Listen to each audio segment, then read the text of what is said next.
أعوذ بالله من الشيطان الرجيم. بسم الله الرحمن الرحيم. فاصبر إن وعد الله حق فإما نرينك بعض الذي نعدهم أو نتوفينك فإلينا ترجعون. ولقد أرسلنا رسلا من قبلك منهم من قصصنا عليك ومنهم من لم نقصص عليك وما كان لرسول أن يأتي بآية إلا بإذن الله فإذا جاء أمر الله قضي بالحق وخسر هنالك المبطلون. صدق الله العظيم. یہ سورہ مومن کی آیت نمبر 77 اور آیت نمبر 78 آپ حضرات کے سامنے تلاوت کی گئی. گزشتہ آیات میں اللہ پاک نے تذکرہ فرمایا ان لوگوں کا جو دنیا میں اللہ کو چھوڑ کر اللہ کے غیر کی طرف جاتے تھے اور ان سے اپنے لیے مدد مانگتے تھے اور ان کو سمجھتے تھے کہ یہ ہمارے کام بنا دیں گے. تو ایسے بت پرست لوگ، ایسے مشرک لوگ قیامت کے دن فرمایا جب اللہ کے سامنے پیش ہوں گے تو اللہ پاک ان سے کہیں گے کہ آج وہ جن کو تم نے دنیا میں بنا رکھا تھا وہ کہاں گئے؟ آج نظر نہیں آ رہا ہے. پہلے کہیں گے کہ وہ تو ہم سے گم ہو گئے، ہم سے گم ہو گئے. ہم نے تو یہی سمجھا تھا کہ قیامت کے میدان میں مل جائیں گے لیکن آج گم ہو گئے. پھر تھوڑی دیر بعد کہیں گے کہ نہیں، اب ہمیں سمجھ آ گئی کہ دنیا میں ہم کسی بھی چیز کو نہیں پکار رہے تھے، یعنی ان کو پکارنا نہ پکارنا دونوں برابر تھے، بحیثیت تھے. ایسے لوگوں کا انجام کیا ہوگا؟ فرمائیں گے جہنم کے اندر داخل ہوں گے اور یہ ان کے لیے ایک بدترین ٹھکانہ. آج کی جو آیات ہیں اس میں اللہ پاک نے تسلی دی ہے اپنے آخری پیغمبر جناب رسول اللہ صلی اللہ علیہ وسلم کو. اس لیے اس آیت میں مفسرین نے عنوان لگایا تسلی خاتم الانبیاء. بعض دفعہ انسان کسی کام میں بہت مخلص ہوتا ہے، بڑی محنت کے ساتھ، مشقت کے ساتھ، قربانی کے ساتھ، اخلاص کے ساتھ آپ کسی کے لیے کام کر رہے ہیں، لیکن آپ کو پتہ چلا کہ جس کے لیے آپ نے اتنی قربانی کی، فکر کی، احساس کیا اور اخلاص کے ساتھ کیا، وہی بندہ بجائے اس کے کہ آپ کی بات کو لیتا، آپ کے احسان کو مانتا، وہ پیٹ پیچھے آپ کا ہی دشمن بنا ہوا. جس پر احسان کیا جائے اور اس کی دشمنی کا علم ہو، یہ دل کو بہت تکلیف دیتا ہے. تو حضور علیہ السلام کو تسلیم کو بعض دفعہ بڑی تکلیف ہوتی ہے کہ میں ان لوگوں کو جہنم سے بچانا چاہتا ہوں، ان کی فکر کرتا ہوں اور یہ میری ہی جان لینے کے در پہ میری ہی مخالفت پر اترے ہوئے. تو اللہ پاک نے تسلی دی. ان آیات کا ترجمہ ہے فاصبر ان وعد اللہ حق. اے میرے حبیب صلی اللہ علیہ وسلم آپ صبر فرمائیے، بے شک اللہ کا وعدہ برحق ہے. ان پر پکڑ آئے گی، اللہ کا وعدہ برحق ہے. فَإِمَّا نُرِيَنَّكَ بَعْضَ الَّذِي نَعِدُهُمْ. اب یا تو ہم آپ کو وہ عذاب کا کچھ حصہ دکھا دیں گے آپ کی زندگی میں جو ہم نے ان کے لیے وعدہ کر رکھا ہے، او نَتَوَفَّيَنَّكَ، یا پھر ہم آپ کو اپنے پاس بلا لیں گے، یعنی آپ علیہ السلام کا انتقال ہو جائے گا.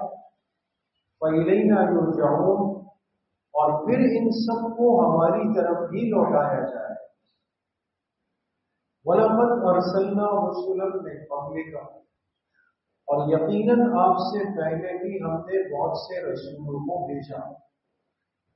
وَمِنْهُمْ مَنْ قَصَصْنَا عَلَيْكَ، ان میں سے بعض کے واقعات تو ہم نے آپ کو سنا دیے، بیان کر دیے۔ وَمِنْهُمْ مَنْ لَمْ نَقْصُصْ عَلَيْكَ، اور ان میں سے بعض کے واقعات ہم نے آپ کو نہیں بتایا۔ وَمَا كَانَ لِرَسُولٍ أَن يَأْتِيَ بِآيَةٍ إِلَّا بِإِذْنِ اللَّهِ، اور کسی رسول کے اختیار پہ نہیں کہ وہ کوئی نشانی لے آئے اپنی طرف سے، مگر یہ کہ جب تک اللہ کی اجازت نہ ہو۔ فَإِذَا جَاءَ أَمْرُ اللَّهِ، پھر جب آ جائے گا اللہ کے فیصلے کا وقت، یعنی قیامت، قُضِیَ بِالْحَقِّ، تو لوگوں کے درمیان انصاف کے ساتھ فیصلہ کر دیا جائے گا۔ وَخَسِرَ هُنَالِكَ الْمُبْطِلُونَ، اور اس وقت باطل پرست لوگ خسارے میں آ جائیں گے۔ تو ایک بات تو ان آیات سے دوستوں جو سمجھنے کی ہے کہ دل کے جو معاملات ہیں نا دوستوں، دل کا خوش ہونا، دل کا غمگین ہونا، دل پر بوجھ آنا، یہ درجوار ہر انسان کے ساتھ جڑے ہوئے ہیں۔ بات سمجھ میں آ رہی ہے؟ ایسا نہیں ہے کہ کمزور آدمی یا کم عمر آدمی اس پر تو بوجھ آتا ہے یا یہ برداشت نہیں کرتا، باقی جو بڑے لوگ ہوتے ہیں تو ان کو شاید خوشی اور غم کا پتہ ہی نہیں چلتا۔ ایسا نہیں ہے دوست، خوشی کا احساس دل تک آئے اور غم کا احساس دل تک آئے، یہ اس دنیا کے ہر انسان کے ساتھ جڑا ہوا ہے۔ لیکن فرق یہ ہے کہ جتنا انسان کا دل مضبوط ہوتا ہے وہ صبر کر سکتا ہے، اور جتنا دل کمزور ہوتا ہے اتنی بے صبری ہوتی ہے۔ اس لیے آپ دیکھیں خدا نخواستہ کوئی حادثہ واقعہ میت ہو جائے تو مستورات زیادہ روگی، مرد برداشت کرتا ہے، اس لیے کہ وہ فطرتاً کمزور ہے۔ تو غم کے اس موقع پر اس کمزوری کا اظہار ہو جاتا ہے اور وہ رونا چیخنا چلانا پیٹنا شروع کر دیتا ہے۔ لیکن جس نے اعمال کی محنت کی ہو، ماحول سے جڑا ہوا ہو، اللہ کی ذات پر یقین ہو، اس کے لیے سخت معاملات کے اندر بھی صبر کرنا آسان ہوتا ہے، لیکن حوصلے کی ضرورت اسے بھی پڑتی ہے۔ میں جو بات سمجھانا چاہتا ہوں اس کو سمجھنے کی کوشش کریں۔ حوصلے کی ضرورت جس طرح ایک چھوٹے کو ہے، حوصلے کی ضرورت بڑے کو بھی۔ لہذا آپ دیکھیں خاندان میں جائے کوئی فوت ہوا، اس کے بچے کم عمر ہیں تو بڑے جا کے اس کے سر پہ ہاتھ رکھتے ہیں، اس کے بچے جوان ہیں اس کے کندھے پہ ہاتھ رکھتے ہیں، اس کو صبر کی 3-4 باتیں کرنے ہیں۔ لیکن اگر ایسا ہو جائے کہ کوئی بڑی عمر والا فرد ہے اور اس کو صدمہ پہنچ جائے کہ خدا نخواستہ اس کی موجودگی میں اس کی اولاد چلی گئی، اب کتنا مشکل ہے بڑے کے لیے۔ لیکن جو عمر میں خود بڑا ہے، مرتبے میں خود بڑا ہے، تو کوئی چھوٹا جا کے تو اس کو نہیں کہہ سکتا کہ جی آپ صبر کریں، آپ روئے نہیں، برا لگے گا۔ تو ہر انسان کو صبر اور تسلی دینے کے لیے اس سے بڑا چاہیے۔ تو آپ بتائیں کہ پیغمبر علیہ السلام کو تسلی اس کائنات میں سے کون دے سکتا ہے؟ جی اللہ دے سکتا ہے، اس لیے کہ پیغمبر کی ذات سے بڑی ذات سے ہوگا، پیغمبر کو خود اللہ تسلی دے، فصبر، اے میرے حبیب صلی اللہ علیہ وسلم آپ صبر فرمائیے، آپ صبر فرمائیے، بے شک اللہ کا وعدہ برحق ہے۔ ایک بات، دوسری اہم بات،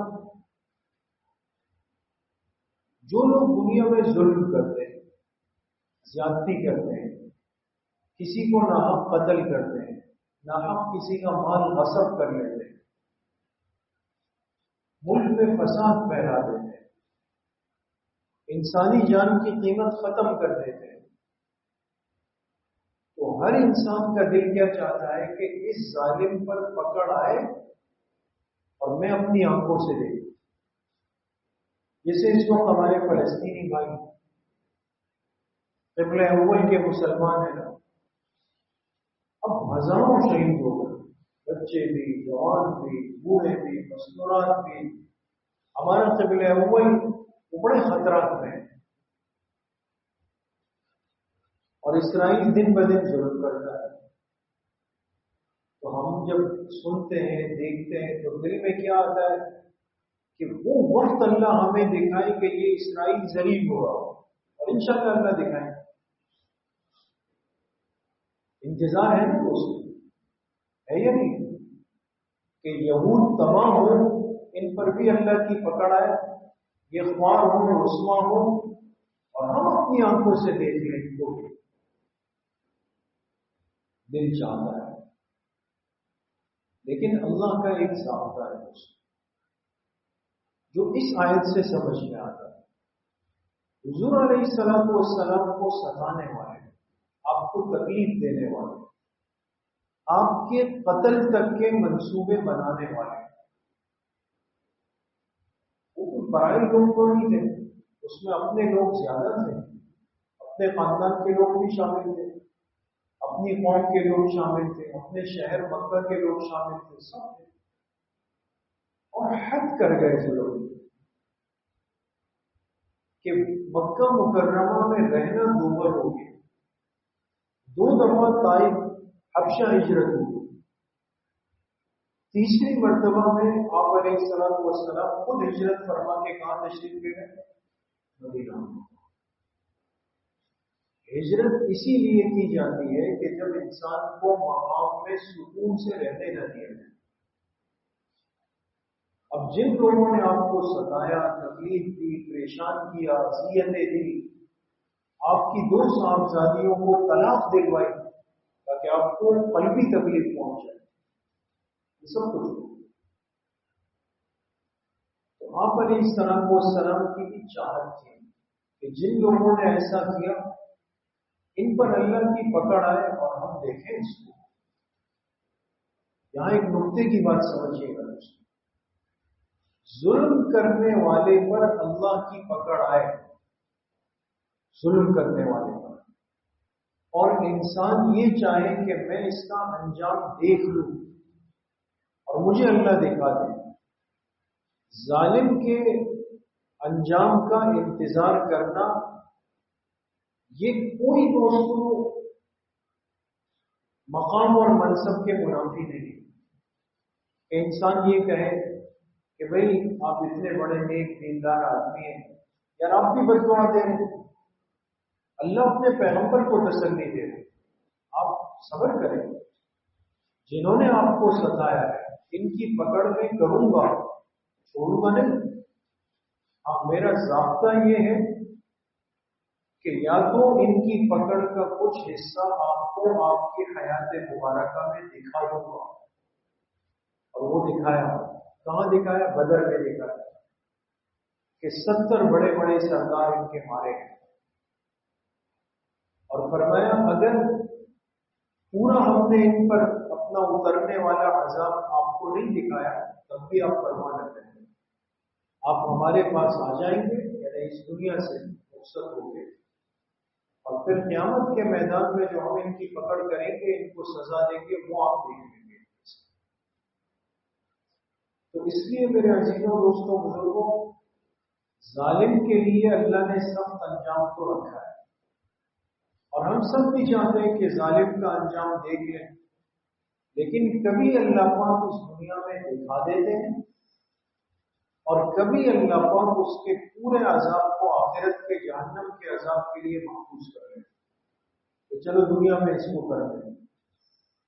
پھر جہنم کی جو آگ ہے، جہنم کا جو عذاب ہے، جہنم کی جو تکلیفیں ہیں، اس کو تو انسان سوچ بھی نہیں سکتا، ہم تصور بھی نہیں کر سکتے کہ جہنم کی جو ایک تکلیف ہے وہ دنیا کی ساری تکلیفوں پر حاوی ہے.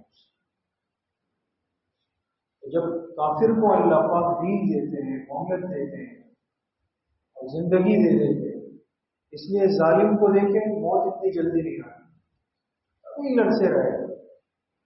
نیک لوگ آج ہوں گے، اگلے دن پتہ چلا کہ نہیں چلے گے. جو ظالم ہوگا آپ کو لے گا بھائی یہ تو کبھی یہاں بیٹھا ہوا ہے، کبھی وہاں بیٹھا ہوا ہے، کبھی یہاں کھا رہا ہے، کبھی وہاں کھا رہا ہے. کبھی لگے گا کہ بس آج گیا کل گیا پھر تندرست ہو جائے. دنیا کی ڈیل ہوتی ہے، اللہ مہلت دے رہے ہوتے ہیں. کیوں؟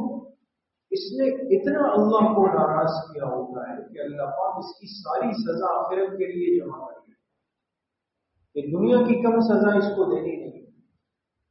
معاملہ یہاں نمٹانا نہیں، لہذا وہ ہٹا کٹا موٹا چل رہا. مومن کیا ہے؟ بندہ کبھی بیمار، کبھی ڈرپ لگی ہوئی، کبھی انجیکشن لگا ہوا، کبھی پیٹ خراب ہے، کبھی بخار ہے، کبھی لیٹا ہوا ہے. یہ جو بیماریاں آتی ہیں دوستوں، یہ جو تکلیفیں آتی ہیں، ہمیں تو اس سے بوجھ ہوتا ہے، لیکن یقین کریں حدیث پاک سے یہ بات ثابت ہے کہ مومن پر بیماری اور تکلیف کا آنا یہ اللہ کی طرف سے اس کے حق میں نعمت ہے، اس لیے کہ آخرت کی تکالیف اللہ اس کی برکت سے ختم کر دے. اس لیے موت سے پہلے مومن پر بیماری کا ایک وقت آ جاتا ہے. کوئی 1 مہینہ، کوئی 1.5 مہینہ، کوئی 5 مہینے، کوئی سال، کوئی اس سے زیادہ، کوئی بہت ہی زیادہ. ایسا بھی ہوتا ہے کہ کتنے کتنے سال جو ہے وہ ایک بندہ جو ہے وہ چل رہا ہے. لیکن صبر کر لے، اللہ پاک سے گلا شکوہ نہ کرے.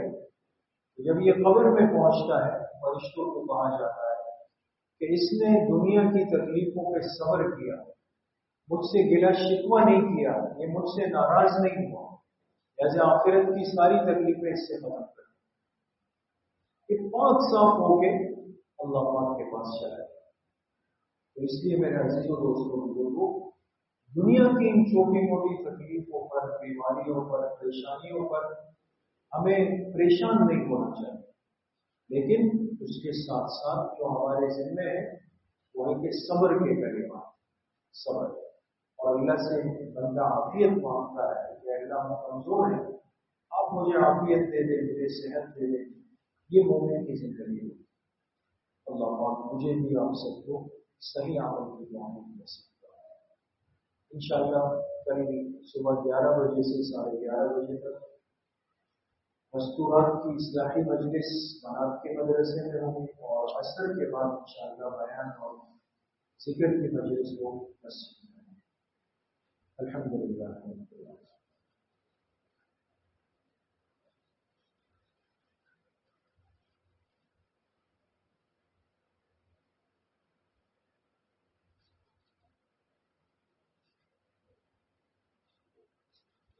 وصلی اللہ وسلم علی نبینا محمد.